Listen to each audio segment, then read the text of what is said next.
and we all have a dominant style and a secondary style. And it's behavioral because it depends on the situations we're in, right? I may be a certain way at work and differently with my family. Right. And so it's important for us to identify the different styles the style that we are, and then to come and understand other people's style. And then what we can do is bridge the gap in terms of how we communicate. For example, the dominant style is very competitive, fast talker, very bottom line. Right. Right? And if you go in and if you're an influence style, you approach and you're more people-oriented, you're friendly, you're outgoing, and you're going to talk about the who of the situation. Meanwhile, the dominant person is thinking, bottom line, what's going on, let's get moving. And don't waste my time with your stories and context and history and personal stuff and how you feel about it. I just want to know. Give me the goods. Right. Yeah. And so if my boss is a D and I'm an I need to understand that and walk in and change the way that I communicate when I am in his or her office. So I, again, is? Influence. Influence, okay. And how is an influencer going to be behaving? Well, an influencer is very people-oriented, right? Very outgoing, talks about people, what's going on, likes to be recognized. And so, as an I, you'd be normally you'd walk into your boss's office, how was your weekend? What went on? Oh, how are your kids? And the D's going, fine. Okay. That's what's happening with the project. Exactly. Yeah. Just get on it. Yeah. And so if I'm going to make an adjustment to my style, I need to be aware of what are the traits of this person and how do I need to act more like that person and give them more of what they want. So you said something that's really key before we carry on with the S and the C, how you make adjustments to your style. And I think that's the key in understanding how to communicate effectively.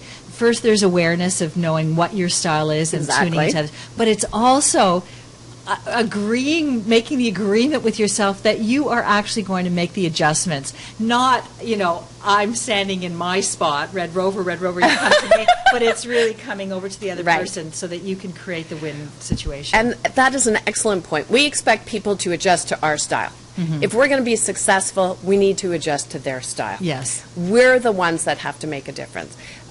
So often people will say, but, she doesn't get me. She doesn't understand. Why is he thinking this way? Forget that. You want to be successful? You want to accomplish your goals? Take a step back. What is that person like? What motivates them? And how do I bridge that gap? Key point. Very important. Now, what's the S? So we have the dominance, we have the influencer. What's the S in DISC? The S is steadiness. This is someone who is a little bit slower moving, and they are they want guarantees. They're a little more conservative, and they're a little slower talkers. They're also people oriented, like the I. I people are people oriented, so are the S people.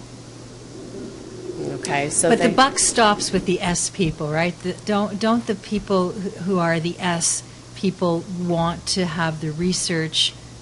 Aren't they the ones who are doing the research, the fact-based? Actually, the C's are more motivated by information. Okay. They're more analytical. They're much more logical. Like the D, they're very task-oriented, right?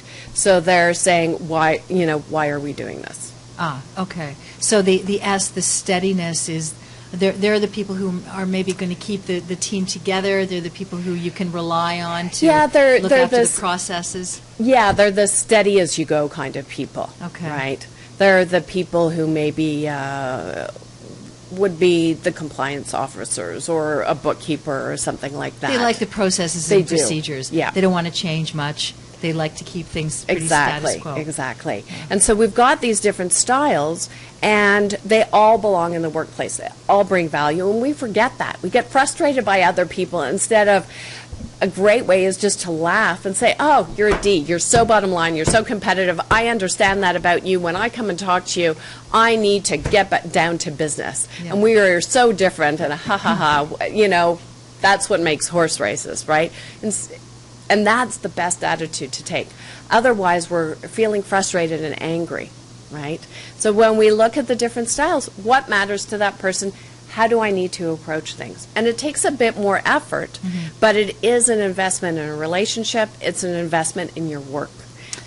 So it's really interesting because the more you know about different styles, and DISC is only one of the models. I mean, it's a really good model. Popular. It's a popular one. Myers-Briggs is another one. There are lots of different models. So whatever model works for you, it's really, I think, valuable to understand it, because then you can change your whole communication style. For somebody who is a dominant person, or who really sees themselves as being dominant in the situation, you may not be as familiar with them as possible. You may be keeping your distance because you want to honor their position. But somebody who's an influencer, you're going to speak a little bit differently. Your emails are going to be a little less formal. Exactly. And so the more you know about this, the more you can monitor your own communication style. Make some shifts. Yeah. And it's not a personality change. It's what I call bridging that gap, so that we can be closer and people really understand us and they feel understood. It's a great thing to do. So that's the kind of training that managers really should be supporting in the workplace, because the more their team knows about each other, then the more effective it can be. And it makes our lives easier, right? When we know how to communicate with people, when we know how to manage our stress, it just makes things so much easier for us. Instead of fighting against ourselves, they don't understand, I'm so stressed, why doesn't my boss know that I'm so stressed, when's it going to end? We're not flowing, we're working against it. And so what can we do in our lives to just make things easier?